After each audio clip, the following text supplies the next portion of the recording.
زرکشی بھی یہ لکھتے ہیں کہ مجھے تو اللہ کے عذاب کو پڑھ پڑھ کے نا امیدی تھی، ایک آیت نے میرے بجھے ہوئے چراغوں کو روشن کر دیا۔ یہ ہے میرے اکابر کا نظریہ کہ اللہ نے آپ کو اتنا علم دیا تھا جس کی کوئی حد نہیں، جس کی کوئی انتہا نہیں۔ میرے نبی امی تھے، اللہ نے کیوں امی رکھا؟ کیونکہ میرے نبی نے یہ بتانا تھا کہ استاذ کا بھی ایک مقام ہوتا ہے۔ یہ کیسے ممکن؟ میں نے کہا ممکن ہے کہ میں نے حدیث پڑھی، اپنے استاد محترم شیخ الحدیث صدر المدرسین جامعہ خیر المدارس ملتان کے صدر المدرسین صاحب خیر الساری حضرت مولانا محمد صدیق نبر اللہ مرکزہ سے انہوں نے حدیث پڑھی، بانی خیر المدارس مولانا خیر محمد جلندری رحمت اللہ۔ الحمدللہ الذی کتب الآثار ونسخ الآجال، القلوب عنده مفضية والسر عنده علانية، الحلال ما أحل الحرام ما حرم والدين ما شرع والأمر ما قضى، الخلق خلق والعبد عبد وهو الله الرؤوف الرحيم، والصلاة والسلام على أشرف الأنبياء والمرسلين المبعوث إلى كافة للناس بشيرا ونذيرا وداعيا إلى الله بإذنه وسراجا منيرا، أما بعد فأعوذ بالله من الشيطان الرجيم، بسم الله الرحمن الرحيم، لو أنزلنا هذا القرآن على جبل لرأيته خاشعا متصدعا من خشية الله، وتلك الأمثال نضربها للناس لعلهم يتفكرون۔ وقال النبي صلى الله تعالى عليه وسلم إن لله أهلين من النار، قالوا من هم يا رسول الله؟ قال رسول الله صلى الله عليه وسلم أهل القرآن أهل الله وخاصته، أو كما قال النبي صلى الله عليه وسلم۔ اللهم صل وسلم على نبينا محمد وعلى آله وأصحابه أجمعين، بلغ العلا بكماله، كشف الدجى بجماله، حسنت جميع خصاله، صلوا علیہ وآلہ۔ میرے محترم بھائیوں، بزرگوں، نوجوان، طلبہ، پردہ نشین ماں اور بہنوں، اور میری سرپرستی کرتے ہوئے پشت پہ تشریف فرما میرے اکابر اور علماء کرام، آج کی یہ تقریب تکمیل القرآن کے عنوان سے منعقد ہے۔ قرآن ایسی ہستی کا کلام ہے، تنزیل من رب العالمین، خود اپنا تعارف پیش کرتا ہے کہ کس نے اتارا ہے؟ رب العالمین کا کلام ہے، اس کی طرف سے آیا ہے۔ کس کے لیے آیا ہے؟ انسانوں کے لیے آیا ہے۔ لے کر کون آیا ہے؟ نزل بہ الروح الامین، فرشتوں کے سردار لانے والے ہیں۔ جس ہستی پہ قلب علی قلب، کس کی ہستی کے قلب پہ آیا ہے؟ وہ امام الانبیاء ہے۔ سیریز دوبارہ سنیں، جن کا کلام ہے جس ہستی کا، وہ رب العالمین ہے۔ جو درمیان میں واسطہ ہے وہ روح الامین ہے، فرشتوں کے سردار۔ جس قلب پہ اتارا گیا ہے وہ امام الانبیاء ہیں، نبیوں کے سردار۔ اور جو حاملین قرآن ہے، جو امت ہے، وہ امتوں کی سردار۔ کنتم خیر امت اخرجت للناس تأمرون بالمعروف وتنہون عن المنکر۔ تو اللہ نے خیر الامم کا تاج ہمارے سر پہ رکھا۔ دو واسطے ہیں، ایک قرآن ہے، ایک صاحب قرآن ہے۔ اگر ہم صاحب قرآن کی امت نہ ہوتے تو سرداری کا تاج ہمارے سر پہ نہ آتا، اور ہم حامل قرآن نہ ہوتے تو اللہ ہمیں صاحب قرآن کا امتی نہ بناتا۔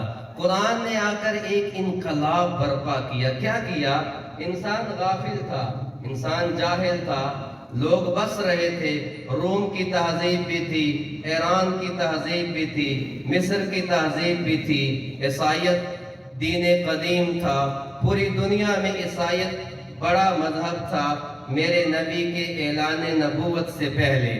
لیکن اللہ تعالیٰ نے سارے دینوں کو توڑنا تھا، ساری کتابوں کے عروج کو توڑنا تھا، تو قرآن آیا۔ قرآن نے آ کر کیا کیا؟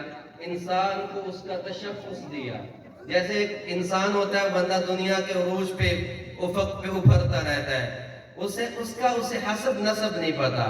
وہ ایک انسان کو، ایک آدمی کو، ایک بچے کو کسی نے اڈے سے اٹھایا اور اسے یتیم خانے میں دے دیا. پھر وہ اپنی محنت کے بل بوتے پہ پڑھتا ہے، لکھتا ہے، سیکھتا ہے، دنیا کی ڈگریاں لیتا ہے، اور پھر وہ ایک معاشرے میں اپنا سٹیٹس بنا لیتا ہے، کسی اچھے عہدے پہ براجمان ہو جاتا ہے، اور لوگ اسے دیکھتے ہیں کہ اس کے پاس دنیا کی ساری چیزیں ہیں. لوگ دیکھ کے حسرت کرتے ہیں کہ کاش ایسی زندگی ہمیں مل جائے. لیکن اگر کوئی اس کے قریب جا کر پوچھے کہ آپ کی زندگی میں کسی چیز کی کمی ہے، تو وہ کہے گا ہاں، کہ کاش تو مجھے بتاتا کہ میرا ماں کون ہے، میری باپ کون ہے. تو انسان اس وقت اس سچویشن میں تھا، اس عالم میں تھا، عرب کے ماحول میں. بڑی بڑی جب تہذیبیں اپنا سکہ جما رہی تھی، کہیں پہ ایران ہے، کہیں پہ روم ہے، کہیں پہ عیسائیت ہے، کہیں پہ مصر کی تہذیب ہے. بحیثیت انسان کچھ نہیں تھا. علماء بھی بیٹھے ہوئے ہیں، آپ نے بھی پڑھا ہوا ہے، ماں نہیں تھی، بیٹی نہیں تھی، بھائی کوئی نہیں تھا، باپ نہیں تھا. بطور انسان ہی انسان نہیں تھا.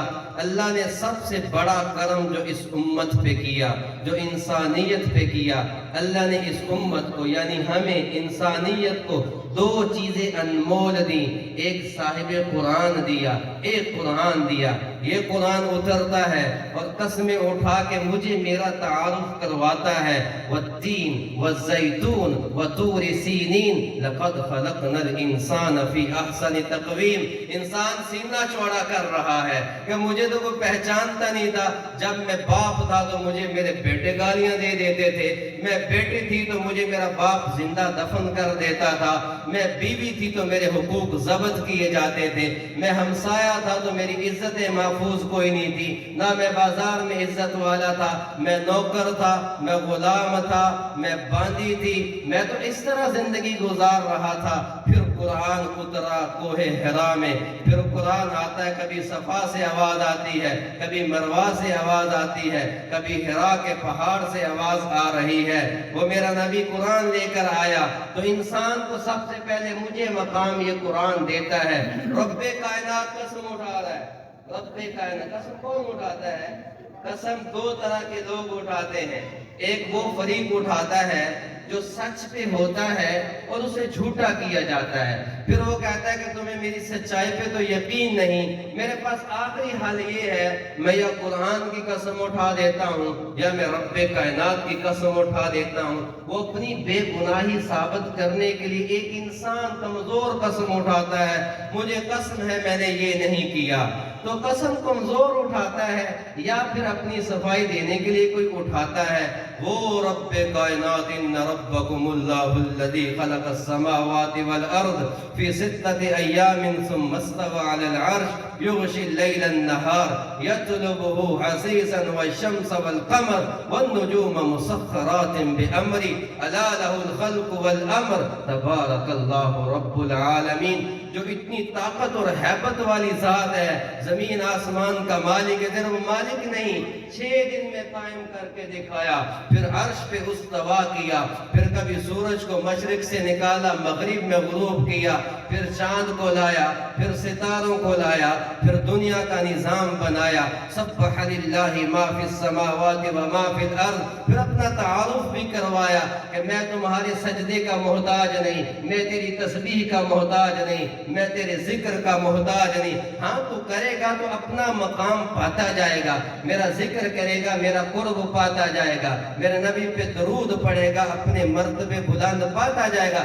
میں تیرے ذکر کا محتاج نہیں ہوں، پوری کائنات میرا ذکر کرتی ہے، کائنات کا ذرہ ذرہ میری تسبیح کرتا ہے. پھر آپ پھول کو دیکھیں تو اس کی خوشبو بھی بتا رہی ہے کہ میں اللہ کا ذکر کرتی ہوں. سرسبز پتے بتا رہے ہیں میں اللہ کا ذکر کرتا ہوں. پہاڑوں سے گرتی آبشاریں بتا رہی ہیں ہم اللہ کا ذکر کرتے ہیں. پہاڑوں کی بلندیاں یہ بانگے دوہل کہہ رہی ہیں کہ ہمیں کوئی ہے ہستی بلندی دینے والی. اتنی بڑی ذات کو کیا پڑی تھی وہ قسمیں اٹھاتا اور انسان کو یقین دلاتا؟ نہیں، اسے قسم کی ضرورت نہیں تھی. میرے نبی کی وجہ سے مجھے میرا رب عزت دے رہا ہے. اے انسان، میں نے دنیا میں 18,000 مخلوقات پیدا کی ہیں، لیکن میں نے سرداری کا تاج تیرے سر پہ رکھا ہے، اور اس کی 2 وجہ ہیں۔ ایک تو میرے نبی کا امتی ہے، اور ایک تو اس امت میں سے ہے جس کو ہم نے حاملین قرآن بنایا ہے۔ تو اللہ نے پہلا اعزاز تو ہمیں بخشا کہ قرآن کے نزول نے مجھے بتایا ہے میں بطور انسان کیا ہوں۔ هل أتى على الإنسان حين من الدهر لم يكن شيئا مذكورا۔ قرآن ہی بتا رہا ہے ایک وقت تمہارے اوپر ایسا تھا تمہیں کوئی چیز نہیں تھے، تمہیں کوئی جانتا نہیں تھا، اللہ نے تمہیں عزت دی، تمہارے سر پہ اللہ نے عزت کا تاج رکھا۔ تو 2 نسبتیں قائم ہوتی ہیں، ایک میرے نبی کی نسبت، ایک قرآن کی نسبت، اور دوسرا قرآن اللہ نے ہمیں دیا۔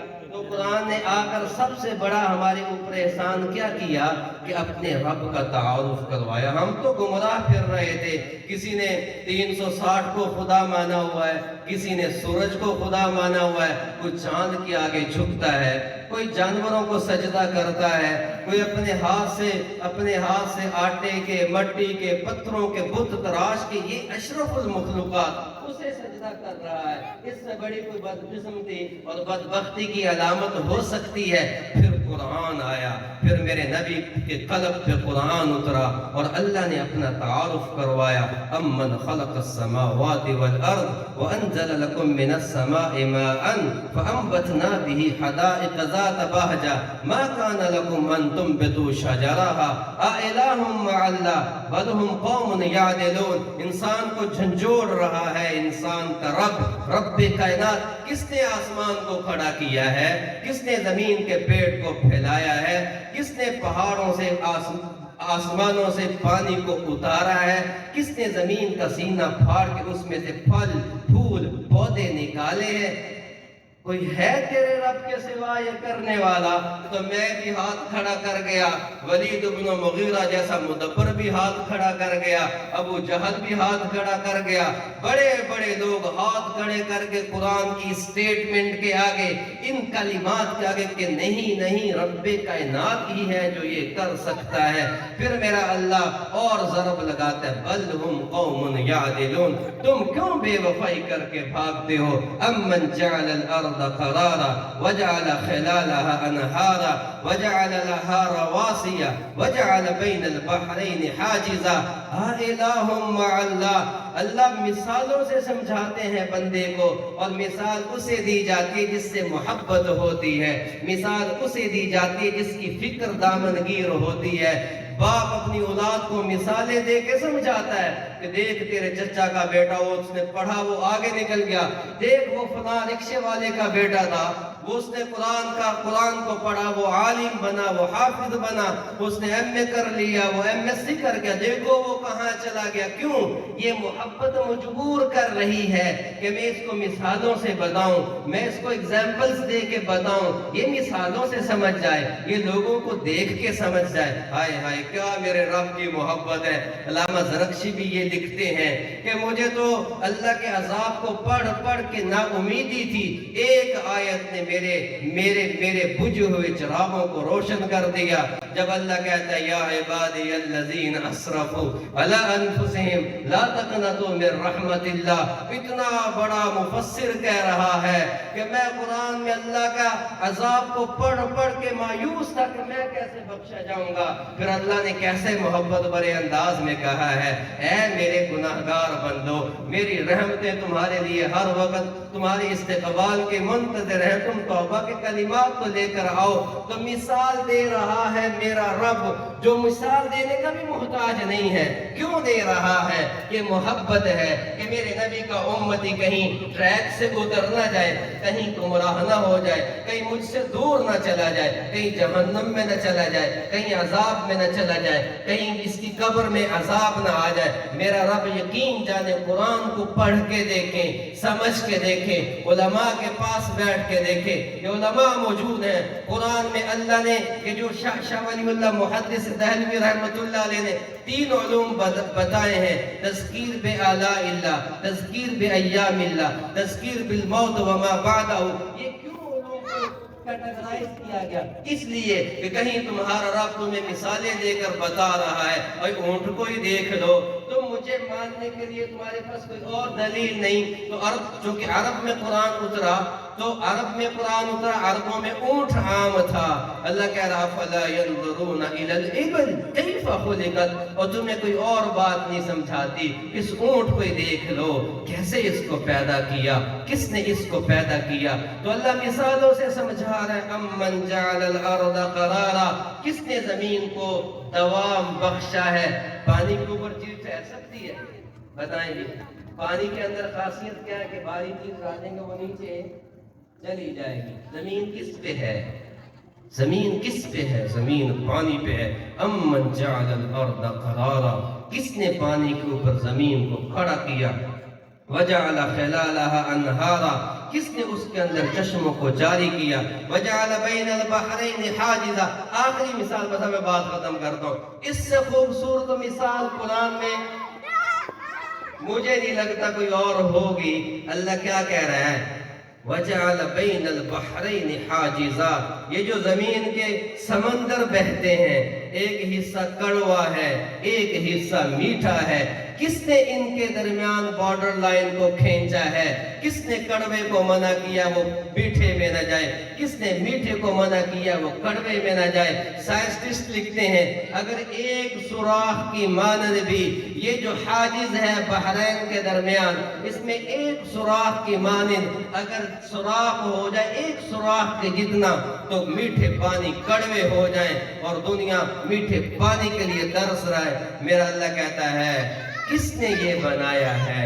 پھر انسان کہتے ہیں رب کائنات آپ ہی بنا سکتے ہیں۔ تو میرے بھائیو، پہلا اللہ نے جو احسان کیا وہ یہ کیا کہ اپنا تعارف کروایا قرآن کا۔ ہم تو غافل تھے، ہم جاہل تھے، ہمیں کیا پتا رب کیا شے ہے، رب کائنات کیا شے ہے۔ تو رب کائنات نے بتایا کہ میں یہ چیز ہوں۔ پھر میرا نبی حرا سے اترتا ہے اقرا کے ساتھ، حرا سے اترتا ہے اقرا کے ساتھ، حرا سے اترتا ہے اقرا کے ساتھ، اور پھر وہ ضرب لگائی انسانیت پہ۔ میرے نبی نے اس قرآن کے ذریعے بتوں کے پجاریوں کو رب کائنات کے آگے سجدہ ریز ہونا سکھایا، ماؤں کے نافرمانوں کو ماؤں کے قدموں کے نیچے جنت کا اعلان کر کے فرما بردار بنایا، ایک دوسرے کے خون کے پیاسوں کو محمد الرسول اللہ والذین معه وشداء علی الکفار رحماء بینہم تراہم رکعا سجدا یبتغون فضلا من اللہ ورضوانا کا مصداق ٹھہرایا۔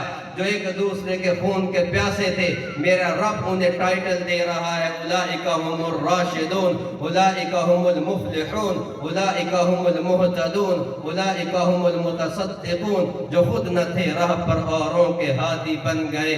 کیا نظر تھی جس نے مردوں کو مسیحا کر دیا؟ وہ نظر نہیں تھی، اس نظر کے پیچھے یہ قرآن تھا، یہ قرآن تھا، یہ قرآن تھا۔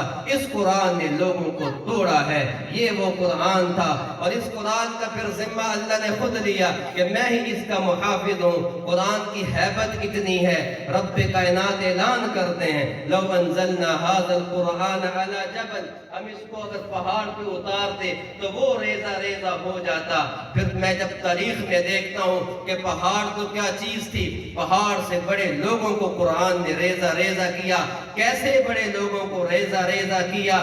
جن میں بہت سے نام آتے ہیں، ایک نام مراد رسول خلیفۃ المسلمین جناب عمر بن خطاب رضی اللہ تعالی عنہ کا بھی آتا ہے، جو اسلام کے اتنے مخالف ہیں، اتنے سخت دل ہیں، جدھر جاتے ہیں لوگ ان کی حیبت سے کانپ جاتے ہیں۔ ایک دن میرے نبی کے ساتھ ٹاکرا ہوتا ہے حرم میں ٹاکرا ہوا، میرے نبی تلاوت کر رہے ہیں اور سیدنا عمر چھپ کے سنتے کہ محمد پڑھتا کیا ہے صلی اللہ علیہ وسلم۔ نبی امی جو تھے، نبی یہ جو امی والا پچھلے دنوں شور مچا، تو میں ایک جگہ پہ بیان کر رہا تھا محفل میلاد میں، وہاں پہ اور بھی علماء تھے جو امی پہ شور ڈال رہے تھے۔ پھر اللہ نے میری زبان سے امی کی تشریح کروائی۔ میں نے کہا ہمارے اکابر کا بھی نظریہ سنو تو وہ کیا کہتے ہیں، سب سے پہلے مشیت کے انوار سے نقش روئے محمد بنایا گیا، پھر اسی نقش سے مانگ کر روشنی بزم کونوں مکان کو سجایا گیا۔ وہ محمد بھی، احمد بھی، حامد بھی، محمود بھی، حسن حسن مطلق کا شاہد بھی مشہود بھی علم و حکمت میں وہ غیر محدود بھی ظاہراً امیوں میں اٹھایا گیا. میں نے کہا سن یہ ہے میرے اکابر کا نظریہ کہ اللہ نے آپ کو اتنا علم دیا تھا جس کی کوئی حد نہیں, جس کی کوئی انتہا نہیں. میرے نبی امی تھے, اللہ نے کیوں امی رکھا؟ کیونکہ میرے نبی نے یہ بتانا تھا کہ استاذ کا بھی ایک مقام ہوتا ہے, استاذ کے آگے بھی جھکنا ہوتا ہے, استاذ کے آگے بھی پست رہنا ہوتا ہے. میرا اللہ, میرا رب اپنے نبی کو کسی دنیاوی ہستی کا شاگرد نہیں بنانا چاہتے تھے, اس لیے امی رکھا. اور وہ نبی امی دنیا میں وہ انقلاب لے کر آیا کہ بڑے بڑے پتھر دل بھی آپ کے کلام کے آگے پگھلتے جا رہے تھے. اس سے بڑا پتھر دل کوئی نہیں تھا, ان سے بڑا سیدنا عمر رضی اللہ تعالیٰ عنہ جو تلوار لے کر قتل کرنے نکلے ہیں معاذ اللہ, آپ کے صحابہ کو قتل کرنے نکلے ہیں معاذ اللہ, اسلام کو ختم کرنے نکلے ہیں معاذ اللہ. لیکن تاریخ بتاتی ہے, ابن کثیر کی بھی یہ روایت ہے, طبری کی بھی یہ روایت ہے, ابن عساکر کی بھی یہ روایت ہے, تاریخ دمشق کی بھی یہ روایت ہے کہ یہ والی جو روایت ہے یہ بعد کی ہے. اس سے پہلے ایک ضرب لگ چکی تھی اس پتھر دل انسان پہ جنہیں دنیا امیر المومنین 22 لاکھ مربع میل کا حکمران کے نام سے جانتی ہے. میرے نبی حرم میں تلاوت کر رہے ہیں, الحاقہ ملحاقہ وما ادراک ملحاقہ کذبت ثمود وعاد بالقاریہ. اس میں ردیف بھی ہے, اس میں قافیہ بھی ہے, اس میں ہم وزن الفاظ بھی ہیں, الفاظ کا آپس میں جوڑ بھی ہے. یہ یوں لگتا ہے جیسے بڑے ایک ادیب کا کلام ہو, بڑے کسی شاعر کا کلام ہو. اور میرے نبی نہ شعر کہتے تھے, نہ شعراء کی مجالس میں جاتے تھے, نہ آپ نے کسی سے شاعری کی املا لی تھی, نہ شاعری سیکھی تھی. سیدنا عمر رضی اللہ تعالیٰ عنہ چھپ کے سن رہے ہیں اور میرے نبی قرآن ٹھک ٹھک ٹھک پیچھے پیچھے ضرب پہ ضرب لگی جا رہی ہے.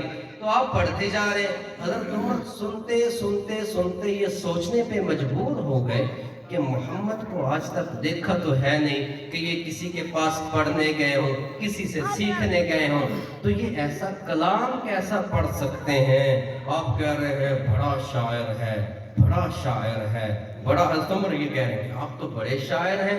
ادھر سے دوسرا رکوع شروع ہوتا ہے سورہ حاق کا, فلا اقسم بما تبصرون وما لا تبصرون وما هو بقول شاعر.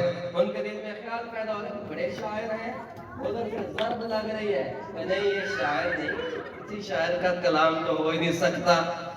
تو ایک اور خنجر گھونپا گیا دل میں, کہا نہیں یہ لفظ تو ابھی میرے دل میں پیدا ہوا تھا کہ محمد بڑے شاعر ہیں, اور انہی کے کلام میں جواب آ گیا کہ وما ہوا بقول شاعر, یہ کسی شاعر کا کلام نہیں ہے. ہاں ما اصحابہم, یہ صرف شاعر نہیں ہے, یہ تو بہت بڑے معاذ اللہ جادوگر بھی ہیں. کبھی دل میں خیال جنم لے رہا تھا, انہوں نے میری بات کو پکڑ کے بات کا جواب دے دیا, کہا نہیں نہیں یہ تو شاعر کے ساتھ ساتھ ساحر بھی ہے. میرے نبی نے اگلی ضرب لگائی, ولا بقول کاہن قلیلا ما تذکرون, اور نہیں نہیں نہیں نہیں یہ کسی ساحر کا, جادوگر کا, کاہن کا کلام بھی نہیں ہے, تم ہی نصیحت نہیں پکڑتے. یہ پہلی ضرب لگی, پھر دوسری ضرب لگی, اور آپ گئے آپ کی بہن, آپ کے بہنوئی کو مارا. پھر کہتے ہیں بتاؤ تو صحیح کیا سیکھ رہے تھے؟ وہ جو سکھانے والا تھا وہ پہلا مدرس تھا, جہاں پہ سیکھا جا رہا تھا وہ یہ پہلا مدرسہ تھا. یہ میرے مدارس کی تاریخ ہے کہ یہاں سے لوگوں کی زندگیاں بدلی ہیں, بدلتی رہیں گی, اور عبدالآباد یہ جگہ قائم رہیں گی. اس قرآن نے سیدنا عمر جیسے لوگوں کے دلوں کو پگھلا دیا, انہیں ریزہ ریزہ کر دیا, اور پھر اپنی بہن سے کہتے ہیں کہ لے چلو مجھے محمد کے در پہ, میں کلمہ پڑھنا چاہتا ہوں. واہ واہ واہ کیا کلام تھا. پھر آپ پہنچتے ہیں, کیا لوگ تھے, کیا ان پہ فرشتے رشک کرتے تھے, کیا ان کے قدموں پہ اللہ نے ہدایت کے فیصلے کیے ہوئے تھے, کیا ان کے آنسوں کی برکات تھی, کیا ان کے بولوں میں طاقت تھی. پہنچتے ہیں یا رسول اللہ بس کلمہ پڑھائیں, ایمان لاتا ہوں. کلمہ پڑھا, ادھر سے جبریل آ رہا ہے, یا رسول اللہ آپ کو عمر کے اسلام لانے کی خوشی ہوئی ہے؟ تو آپ بہتے آنسوں کے ساتھ کہتے ہیں مجھے خوشی ہوئی ہے۔ جبریل کہتے ہیں یا رسول اللہ نہ آپ کو نہ صحابہ کو صرف اس مجمع کو خوشی نہیں ہوئی، عرش معلیٰ پہ ملائکہ کا مجمع بھی عمر کے اسلام لانے پہ آج خوش ہے، خوش ہے۔ بات بس ختم کرتا ہوں۔ تو اللہ نے قرآن دیا ہمیں، صاحب قرآن دیا، اللہ نے شخص دیا، اور اس قرآن کو قائم کرنے کے لیے اللہ نے رجال کار پیدا کیے۔ ہر زمانے میں جب بھی قرآن کو مٹانے کے لیے کوئی فتنہ کھڑا ہوا، اللہ نے لوگوں کو کھڑا کیا۔ ایک فتنہ اٹھا تھا مامون کے زمانے میں، مامون آیا، پھر معتصم آیا، پھر واسق آیا، پھر متوکل آیا۔ چار یہ بادشاہ تھے خلفاء، چار یہ بادشاہ، اور ایک ہر زمانے میں حکومت کے ہاتھوں میں کچھ لوگ اعلیٰ کار بننے والے ہوتے ہیں۔ تو ایک احمد بن ابی داؤد آیا، اس نے معتصم کو، مامون کو قائل کیا اس بات پہ کہ قرآن اللہ کے مخلوق ہے، مخلوق میں تبدیلی ممکن ہے، مخلوق مر بھی سکتی ہے، مخلوق اپنے قول سے بدل بھی سکتی ہے۔ تو بڑے بڑے علماء اس حکومت کے آگے اپنے گھٹنے ٹیک گئے۔ پھر اللہ نے ایک مرد کلندر کو کھڑا کیا جسے لوگ امام اہل سنت امام احمد بن حنبل کے نام سے جانتی ہے۔ انہوں نے فتویٰ دیا کہ میں قرآن کو مخلوق نہیں مانتا، قرآن تو اللہ کا کلام ہے، میرے نبی کا زندہ معجزہ ہے۔ ایک نہیں ہزاروں حکمران آ جائیں، احمد بن حنبل سینہ سبی۔ احمد بن حنبل کون ہے؟ ہمارے مدارس کی تاریخ احمد بن حنبل تک جاتی ہے، امام اعظم ابو حنیفہ تک جاتی ہے، محمد بن ادریس شافعی تک جاتی ہے۔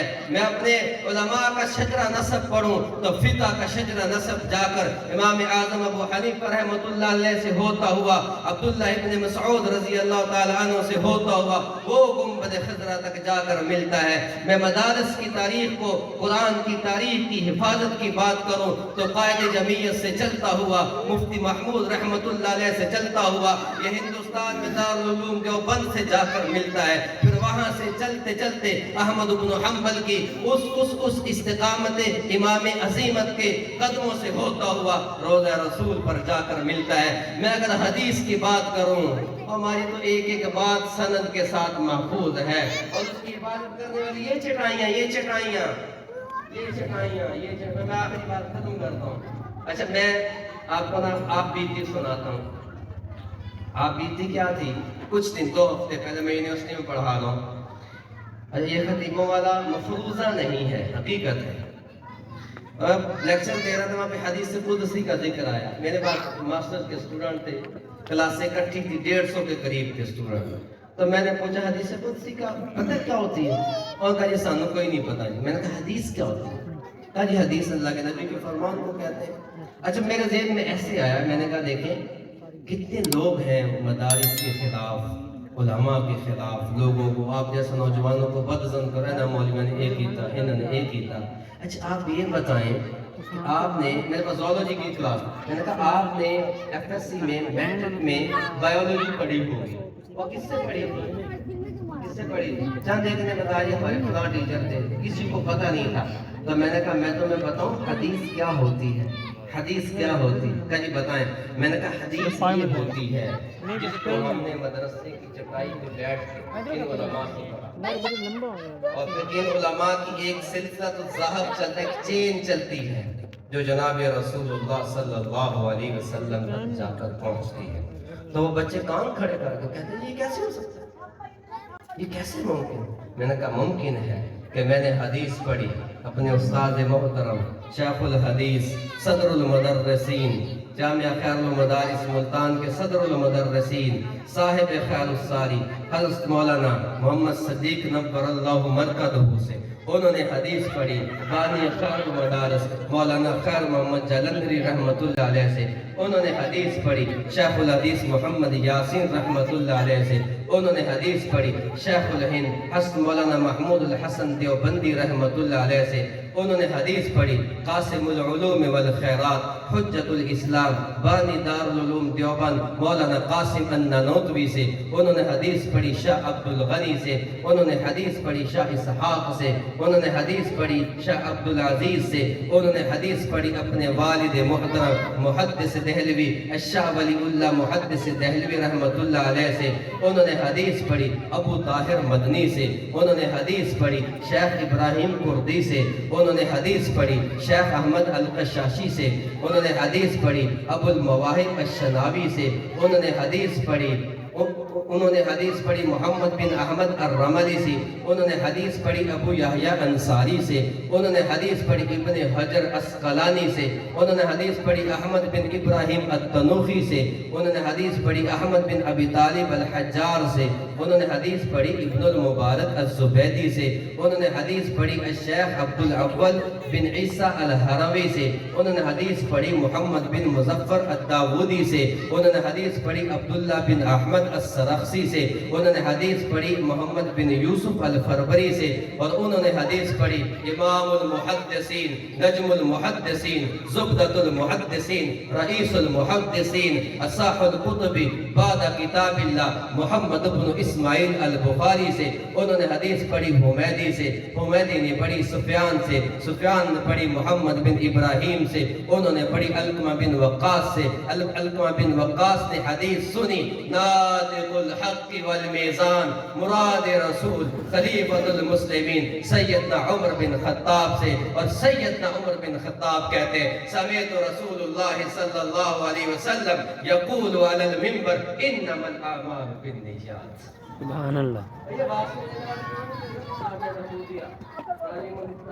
یہ کہنے والا کہ بچیوں کو حدیث پڑھاتے ہیں مولانا اعظم صاحب، ان بچیوں کا سلسلہ نسب بھی میرے نبی کی قدمین کے ساتھ جا کر ملتا ہے، تو ہم ان سے بغاوت کریں گے، ہم ان سے بغاوت کر گے تو ہمارے جیسا جفا کش کوئی نہیں، بے وفا کوئی نہیں۔ مسلمانوں یہ مدارس قائم ہے تو میرے نبی کا فرمان قائم ہے، مدارس قائم ہے تو میرے نبی کی سنت قائم ہے، مدارس قائم ہے تو فقہ کے علوم قائم ہے۔ اور میں تاریخ رکھتا ہوں، میں فخر سے کہتا ہوں کہ اللہ نے مجھے علماء دیوبند علماء حق کے ساتھ جوڑا ہے۔ میں جب دیکھتا ہوں بر صغیر میں فتنہ انکار حدیث اٹھتا ہے تو میں انور شاہ کاشمیری کی فیض باری اٹھاتا ہوں، میرے شیخ وہ ضرب لگاتے ہیں کہ فتنہ انکار حدیث کی کمر توڑ کے رکھ دیتے ہیں۔ وہ فتنہ انکار حدیث چلتا چلتا اسلم جراج پوری سے ہوتا ہوا، عبداللہ چکڑالوی سے ہوتا ہوا لاہور پنجاب میں آتا ہے تو امام اہل سنت مفسر قرآن مولانا سرفراز خان صفدر شوق حدیث لکھ کے اس کی کمر توڑتے ہیں۔ بر صغیر سے فتنہ انکار نبوت کا اٹھتا ہے، قادیانیت کا اٹھتا ہے، انکار ختم نبوت کا اٹھتا ہے تو اللہ میرے علماء کو کھڑا کرتے ہیں، علماء دیوبند کھڑے ہوتے ہیں۔ وہاں سے سلسلہ چلتا چلتا پاکستان کو میرا رب یہ اعزاز دیتا ہے، مفتی محمود کھڑا ہوتا ہے، یوسف بن نوری کھڑے ہوتے ہیں، غلام غوث ہزار بھی کھڑے ہوتے ہیں۔ پھر پاکستان کی اسمبلی ہے، اللہ اس دھرتی کو شرف بخشتا ہے کہ یہاں پہ وہ قانون بنتا ہے جو پوری دنیا میں نہ بن سکا اور شاید نہ بن سکتا۔ پھر اللہ قادیانیت پہ ضرب لگاتے ہیں، میرے علماء اس کے آگے آگے رہے۔ ہم نے ہر دین پہ ہر محاذ پہ اسلام کی حفاظت کے لیے میرے اکابر کھڑے ہوئے۔ یہ آپ کی خوش قسمتی ہے، یہ میری خوش قسمتی ہے، ہم کوئی شے نہیں ہے۔ میں اکثر کہا کرتا ہوں اللہ تو اپنے دین کا محافظ بنے گا، اللہ تو اپنے نبی کی سنت کا محافظ بنے گا۔ تم اگر تاریخ پڑھتے ہو تو جاؤ جا کر اٹھاؤ تاریخ مکہ المکرمہ، محمد بن ابی صالح المنجد نے لکھی ہے۔ وہ لکھتے ہیں کہ ابرہہ لشکر لے کر آ رہا ہے، مکہ والے مقابلہ کر سکتے تھے لیکن انہوں نے ہاتھ کھڑے کر دیے۔ رب کائنات نے اپنے گھر کی حفاظت کے لیے پھر ابابیلوں کو بھیجا، پھر ہاتھیوں کو ابابیلوں سے مروایا۔ جب میرے نبی کے خاندان والوں نے آپ سے قطع تعلق کیا اور 3 سال تک میرے اور آپ کے نبی شام ابی طالب میں سبز پتے چھپا کے گزارا کرتے ہیں، پیٹ پہ پتھر باندھ پہ گزارا کرتے ہیں، پھر ہجرت کا حکم ہوتا ہے تو اللہ ہجرت کا سہرا سیدنا ابو بکر صدیق کے سر پہ رکھتے ہیں، ہماری نسبت ان کے ساتھ جا کر ملتی ہے۔ تو میں اپنی بات پوری کر چکا. امام احمد بن حنبل کھڑے ہوئے. اللہ ہر دور میں لوگوں کو کھڑا کرتا ہے. تو میں نے جو سند پڑھی تھی, سند جو ہے, سند اللہ نے ہمیں سند کا علم, میں آخری بات کر, سند کا علم دیا ہے. اور سند کتنی اہمیت رکھتی ہے؟ یہ ایمان کی بقا کا ذریعہ ہے. ایک محدث گزرے ہیں ابو زرع, یہ حضرت مفتی عدیق صاحب کی نظر میں یہ بات کرتا ہوں, غلطی محدث گزرے کون؟ ابو زرع رحمت اللہ علیہ, 1,00,000 حدیث کے حافظ. ان کا آخری وقت ہے اور ان پہ نظر آئی فی سیاقت الموت, سکرات کے عالم میں ابو زرع رحمت اللہ علیہ. ان کے دو ساتھی ہم عصر ان کے ساتھ بیٹھے ہوئے ہیں. ایک ہے منذر بن شازان رحمت اللہ علیہ, ایک محدث ابو حاتم رحمت اللہ علیہ. اور دونوں آپس میں بات کر رہے ہیں کہ شیخ بے ہوشی کے عالم میں ہیں اور مرتے ہوئے میت کو تلقین کرنی چاہیے, کیونکہ حدیث کی ہے من کان آخر کلامہ لا الہ الا اللہ دخل الجنہ, جس کا آخری کلام لا الہ الا اللہ وہ جنت کا مستحق بن گیا. تو انہیں کیسے تلقین کریں؟ ہے بھی وقت کے شیخ جنہیں 1,00,000 حدیث بما سند کے زبانی یاد ہے اور ہے بھی بے ہوشی کے عالم میں, کیا کیا جائے؟ تو منذر بن شازان رحمت اللہ علیہ ان کے سجے پاس رائٹ جانب بیٹھے ہیں, ان کے کان کے پاس جا کر حدیث پڑھنے کی کوشش کرتے ہیں. کہتے ہیں حدثنی ضحاک عن ابو عاصم عن عبد الحمید بن ابی جعفر عن صالح بن ابی غریب. یہاں پہ حدیث سنیں, دوسرے محدث ہے وہ بولٹی صاحب میں بیٹھے ہوئے, انہوں نے اپنے استاذ کے واسطے سے حدیث پڑھنا شروع کی. وہ کہتے ہیں حدثنی بندار عن ابو عاصم عن عبد الحمید بن ابی جعفر عن صالح بن ابی غریب, اور وہ حدیث روک دیتے ہیں. بے ہوش پڑا جو وہ کون ہے؟ محدث ابو زرع. وہ بے ہوش ہے, ان کے لاشعور میں ضرب لگتی ہے کہ یہ تو وہی باتیں ہیں جو میں زندگی کا ایک حصہ بولتا رہا ہوں, یہ سند پڑھاتا رہا ہوں, یہ سند پڑھتا رہا ہوں, میری تو نسبت ہی سند کے ساتھ جڑی ہوئی ہے. اور یہ وقت کا محدث جو بھی بے ہوش ہے, وقت کا محدث جو بے ہوش ہے, بے ہوشی کے عالم میں اس کی زبان حرکت کرتی ہے, اور وہ بے ہوشی کے عالم میں اس کے لاشعور پہ ضرب لگی اور شعور زبان پہ آیا, اور وہ ایک واسطہ چھوڑ کے ڈائریکٹ حدیث کی سند پہ آتے ہیں. حدثنی ابو عاصم عن حمید عن عبد الحمید بن ابی جعفر عن صالح بن ابی غریب عن کثیر بن مرہ عن معاذ بن جبل قال قال رسول اللہ صلی اللہ علیہ وسلم من کان آخر کلامہ لا الہ الا اللہ دخل الجنہ. یہ ہے سند جو مجھے میرے اکابر سے ملی ہے. اللہ ہم سب کو علماء کے ساتھ جڑنے کی, ان مدارس کے ساتھ جڑنے کی, ان مدارس کی عظمت اور تقدیر کو دل میں بٹھانے کی توفیق عطا فرمائے. تیرے ہوتے جنم لیا ہوتا, وہ ایک یہ مفتی صاحب کی وجہ سے میں پڑھ رہا ہوں.